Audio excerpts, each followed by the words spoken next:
Você já conhece alguém que viu algo de extraordinário no céu? Ou você mesmo já olhou para o céu e viu alguma luz que não conseguiu explicar o que era aquele fenômeno ali? É interessante que a televisão mostra seriados, filmes, como Guerra dos Mundos, Contatos Imediatos do Terceiro Grau, Hangar 18, filmes que relatam uma possível invasão extraterrestre, um contato com seres humanos ou até guerra entre humanos e extraterrestres. Isso marca os filmes, tem filme que já tornou-se best-seller, né, campeão de audiência, e tem muita gente ainda que não acredita que existam vidas além da nossa. Ou seja, nós somos o único planeta que tem em todas as galáxias que existe vida. Será? Interessante, né, esse pensamento, mas isso vai de cada um, cada qual tem sua ideia. Mas um fato chamou a atenção das autoridades na década de 70 aqui no Pará, e que foi reconhecido a nível nacional e mundial como um dos maiores casos de aparecimento de OVNIs no mundo, registrado por fotos, um calhamaço de mais de 2.000 laudas, e detalhe, isso pelas Forças Armadas, pelo primeiro Comar do Estado do Pará.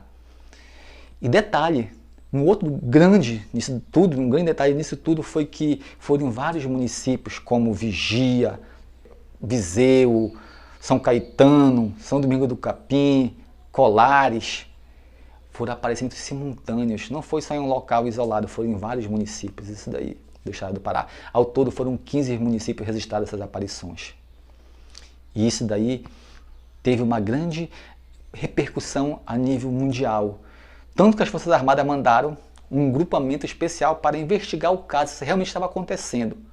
E isso daí, essa ação, ficou conhecida como a Operação Prato. É o que iremos falar hoje. O meu nome é Heron Rodrigues, sou apresentador do canal Curiosidade da História. E se você não é inscrito, se inscreva aí, dê essa moral para nós, deixe seu like e sejam todos bem-vindos à Sexta do Pânico.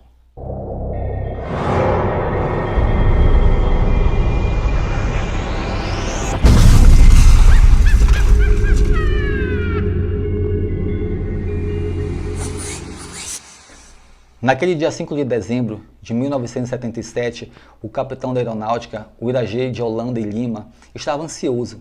Afinal, ele tinha mais uma reunião com o brigadeiro Protásio Lopes de Oliveira, comandante do Comando Aéreo Regional do 1º Comar de Belém. Pela primeira vez, desde quando começará a investigar a suposta aparição de discos voadores na região do Pará, o capitão Holanda teria que falar aos seus superiores tudo o que tinha visto. Nas ocasiões anteriores, sempre alguém lhe perguntava: "Ei, capitão, você viu algo de estranho?" Ele só se limitava e dizia mesmo assim: "Não, não vi nada mais do que luzes, só isso mesmo." Porém, daquela vez, o capitão e o sargento João Flávio Costa tinham avistado poucos dias antes um objeto enorme, com cerca de 100 metros de comprimento, sobrevoando o rio Guajará-Mirim. Distante apenas 70 metros da sua embarcação, onde estava o objeto e se encontravam o capitão e o sargento. Era igual uma bola de futebol, eles descreveram, grande e pontuada. Tinha sido fotografada e filmada pelos militares. E não havia mais dúvidas, eles pensaram. É um disco voador. E com certeza deve ter extraterrestres aí dentro. Foi o que eles pensaram no momento. Então, quando retornaram a Belém, foram relatar o que viram ao seu superior, o brigadeiro Protásio, que reagiu friamente, não compartilhando do entusiasmo do capitão Holanda. Pelo contrário, depois de ouvir atentamente a história, mandou suspender a operação. Sua decisão, sinceramente, até hoje intriga ufólogos e pesquisadores sobre aparições de extraterrestres na Terra. Infelizmente, todos os militares que participaram da Operação Prato já morreram. O último, aliás, foi o próprio capitão Holanda, lamenta o jornalista e ufólogo Ademar José Gever, editor da revista UFO. Ele comenta que a aeronáutica afirma que todas as informações relativas à Operação Prato já foram disponibilizadas, mas o jornalista não acredita nisso.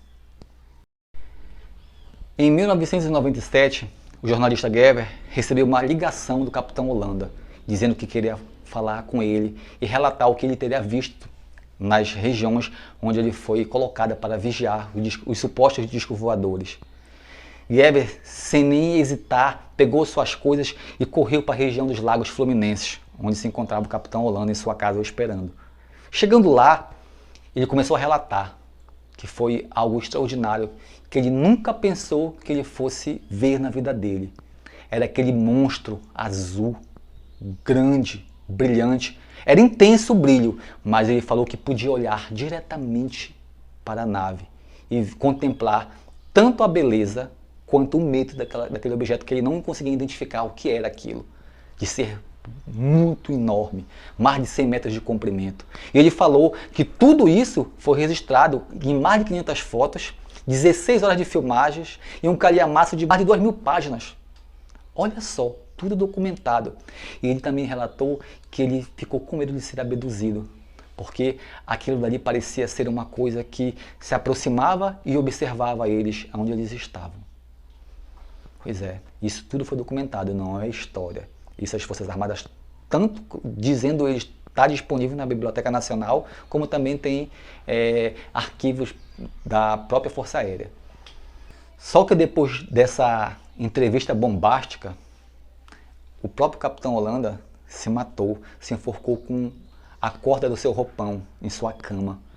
Muitos falam que ele teria sido assassinado porque revelou informações sigilosas que poderiam comprometer a harmonia no mundo e até as Forças Armadas.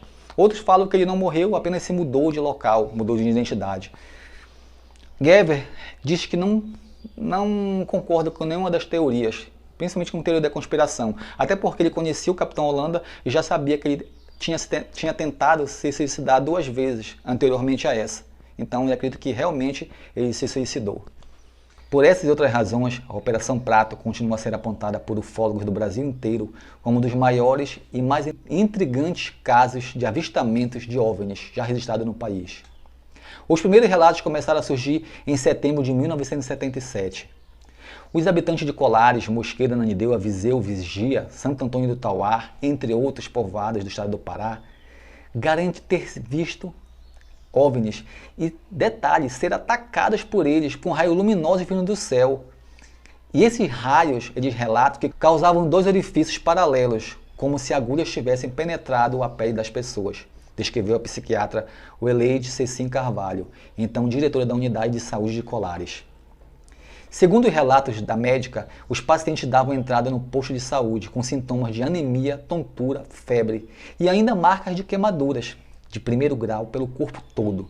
Logo o fenômeno apelidado pelos ribeirinhos de chupa-chupa ou luz vampira. Segundo os relatos, apenas uma pessoa teria morrido por essas luzes, que seria um pescador. Há relatos que ele sugaram tanta energia dele que ele não conseguiu se recuperar, não conseguiu mais voltar e morreu no próprio barco onde estava pescando. Nunca me esqueci do pânico estampado no rosto das pessoas que diziam ter sofrido do ataque daquelas luzes, que desciam dos céus e extraiu o sangue delas. Recorda o jornalista Carlos Mendes, escalado para cobrir o caso pelo jornal O Estado do Pará, e ele calcula ter entrevistado mais de 80 pessoas. E o que causava essas luzes luminosas? Causava diversos sintomas, até de pessoa para pessoa, e isso também se diferenciava, quando era homem, quando era mulher. Causava tontura, causavam diarreia, mal-estar, paralisia em parte do corpo onde ela tocava. E detalhe, quando ela ia extrair sangue do homem, ela vinha no pescoço, na jugular. E quando era da mulher, era no peito. E detalhe, era um círculo com 2 furadinhas, parece uma mordida de vampiro, por isso que era apelidada de luz vampira. E outra coisa muito importante, aonde essas luzes batiam, aonde elas tiravam, que ficava aquela marca vermelha, nunca mais nascia pelo novamente. Parece algo radioativo, né? Interessante isso também. Tomados pelo pavor, os moradores da região se uniram para afugentar os invasores. Interessante que não se passava pela cabeça deles que o intruso pudesse ser de um outro planeta. A hipótese mais provável é que eles acreditavam que era coisa do demônio ou até um castigo divino. Já estavam tão cansados de ser perturbados por essas luzes que a população resolveu se unir. Porque quando as luzes passavam, geralmente causavam um blackout, a cidade ficava escura. Então a população, para afugentar essas luzes, acendia fogueiras na cidade em toda a parte da cidade ali. Quem tinha arma, eles atiravam para cima, rojões, pistola, tudo para atingir, para espantar as luzes. Os mais religiosos rezavam. O prefeito, vendo tudo aquilo dali acontecer, já com medo de algo pior, o que ele fez? Avisou as Forças Armadas. E aí que vai entrar em cena o primeiro Comar com o capitão Holanda, que vai investigar os casos em Colares e em outras regiões. Foi quando o coronel Camilo Ferraz de Barros, chefe da segunda seção do primeiro Comar, teria convocado então o capitão Holanda, comandante do Paraçar, um esquadrão de elite da Força Armada Aérea Brasileira, que realizava operações de busca e salvamento, para chefiar tal missão. Castigo divino ou ação comunista? Como eu falei anteriormente, eles acreditavam que era um castigo divino, ou até ação comunista também, porque nesse tempo era muito fácil, era muito vasta a questão de uma briga entre comunistas tentar invadir o Brasil, então também achavam que eles estavam tentando invadir, sabe? Tudo se passava pela cabeça deles. Mas durante 4 meses, Holanda e seus homens permaneceram no litoral do Pará, munidos de binóculos, câmeras fotográficas e máquinas filmadoras, entre outras engenhocas. De dia, entrevistavam as vítimas dos ataques e as testemunhas de avistamentos. À noite, se revezava para monitorar o céu. A Operação Prato foi a maior missão militar para investigar OVNIs que se tem notícia no mundo, classifica Gever. Tiago Luiz Teixeira, presidente da Comissão Brasileira de UFOs, concorda e relata: o que mais me impressiona é o fato de termos investigado algo tão incrível e grandioso e ainda hoje não sermos capazes de explicar o que aconteceu. A equipe chefiada pelo capitão Holanda contava com, entre outros, o primeiro-tenente médico psiquiatra Pedro Ernesto Póvoa, que no dia 26 de outubro de 1997, o psiquiatra foi a um vilarejo chamado Santo Antônio de Ubituba, no município de Vigia, ouvir relatos de avistamentos e ataques de luzes incomuns naquela localidade. E o interessante é que o psicólogo, ao concluir sua pesquisa, deu o laudo de histeria coletiva. Cara, é incrível como as pessoas gostam de encobrir a verdade, né? Gostam de esconder os fatos. Ou seja, falou que o povo estava doido, que não tinha nada, que era só histeria mesmo, loucura da cabeça, estava inventando as coisas, que aquilo passava de uma imaginação, de uma histeria coletiva, como ele falou. Só que o que aconteceu? Esses fatos já haviam chegado aos jornais, que já haviam noticiado e mostrado para o Pará, o Brasil e o mundo o que estava acontecendo em Colares e em outros municípios da região do Pará. Olha só, e a Força Aérea, né, o primeiro Comar, foi em cima dos jornalistas, dos repórteres, dizendo que eles eram sensacionalistas, que estavam criando aquilo, que aquilo não existia, que estava causando pânico na multidão, na população. Olha só, tentando esconder de novo a verdade. A certa altura da operação, agentes do antigo Serviço Nacional de Informações, o SNI, foram chamados para ajudar nas investigações. Jorge Bessa era um dos oficiais do SNI, deslocados para Belém. Em seu primeiro dia na ilha de Mosqueiro, a 80 km da capital, avistou por volta das 8 horas da noite um objeto luminoso. Ele relata que esse objeto piscou 3 vezes, realizou pequenas manobras e em seguida desapareceu em grande velocidade. O agente falou que isso não deixou dúvida para eles, que aquele objeto recebia um comando inteligente.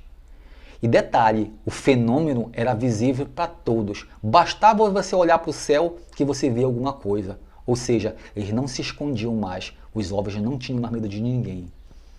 40 anos depois, repórteres, pesquisadores tentam ter acesso a esses documentos, fotografias, arquivos, compilações, tudo isso daí eles tentam ter arquivo porque eles falam que tinha que estar no Arquivo Público Nacional, mas a Força Aérea garante que tudo que eles têm está no Arquivo Público sim, e que eles não têm dentro das Forças Armadas, da Força Aérea, um cientista, um departamento que estude sobre isso daí. Então não tem como eles aprofundar mais os estudos, segundo a aeronáutica. Mas os repórteres não acreditam, muito menos os pesquisadores. Mas nem sempre foi assim. Entre 1969 a 1972, a aeronáutica chegou a ter um órgão específico para tratar desse assunto, até ser extinto pelo governo militar. O Sistema de Investigação de Objetos Aéreos Não Identificados apurou mais de 70 casos de avistamento de discos voadores no céu do estado. Hoje o acervo sobre OVNIs é um dos mais visitados no Arquivo Nacional. Só nos últimos meses foram milhares de acessos.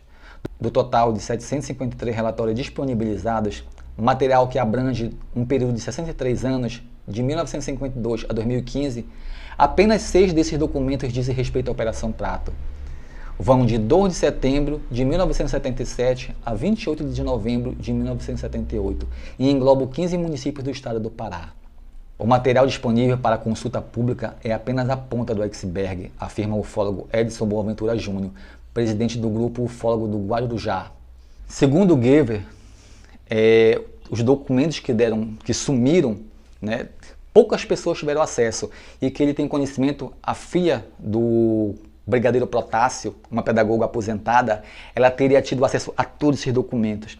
E ela relata, a parte que mais chamou a atenção foi quando ela viu, descrito lá nos papéis do documento, documentado de uma nave-mãe gigantesca saindo de dentro do rio Amazonas, ou seja, emergindo das águas.